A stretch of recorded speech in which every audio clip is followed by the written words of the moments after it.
The name of this beautiful tale is called The Winter's Gift, written and illustrated by Jane Monroe Donovan. It was December 24th, and there had been a terrible blizzard north of the small town. Everything was calm now and covered in white. When the old man awoke that morning, his bones ached more than usual, which probably meant more snow was on its way. He headed outside to chop firewood. The old man lived on a small farm nestled in the woods at the edge of town, and as he walked through the snow, he saw cardinals darting in and out of the trees, and chickadees sitting on the woodpile, and deer tracks everywhere. The snow glistened all around him. And as the old man worked, he began to daydream of the Christmases that had come before. Every year on this very day, the old man and his wife went into the woods to find the perfect Christmas tree. This usually took a while, but eventually they would find a tree that they were sure was the prettiest ever. And then they would bring the tree back to the house and begin decorating. He would put on the lights while she made hot tea and sandwiches. And then together they would hang the ornaments. And finally, when the tree was just right, his wife would take out a wooden box that held a beautiful star. "This star, it's the most important part of the tree," she would always say. "It's a symbol of hope. And no matter how bad things get, you should always have hope."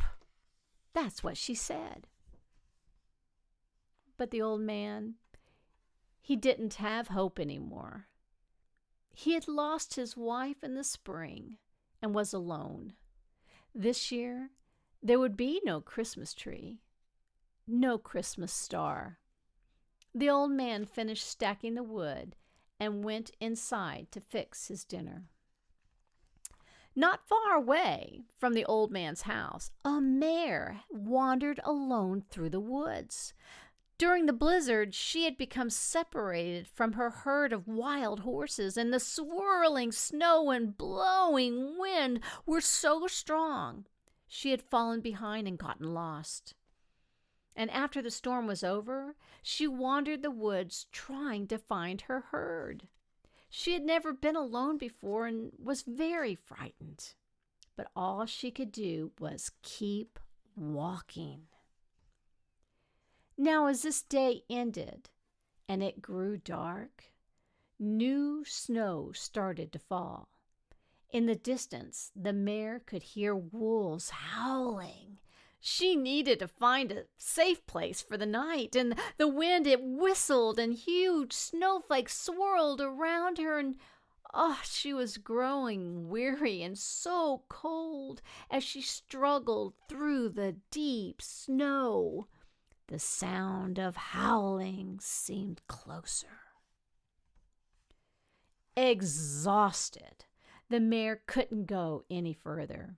She came to a clearing in the woods and then collapsed into the snow, letting out a small nicker. Now, from inside in his kitchen, the old man thought he heard something outside.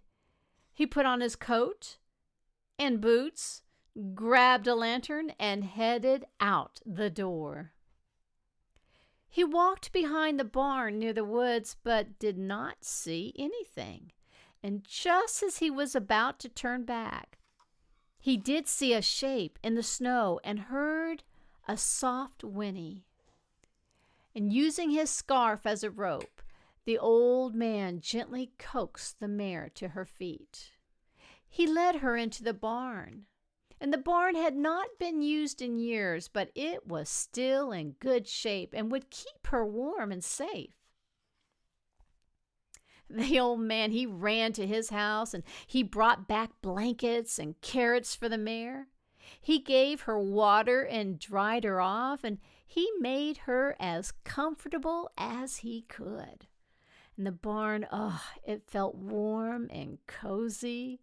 And soon the old man himself drifted off to sleep. It was morning when he finally awoke, and for a minute he forgot where he was, but then he remembered and he looked over to the mare. Snuggled against her side was a newborn foal. Oh, that foal struggled to its feet and looked up at the old man. He could not believe his eyes. There, in the center of the little foal's forehead, was a perfect white star. Oh, that mare gently nuzzled her foal, and the old man smiled and realized he had been given a special gift. And for the first time in a long while, he looked forward to tomorrow.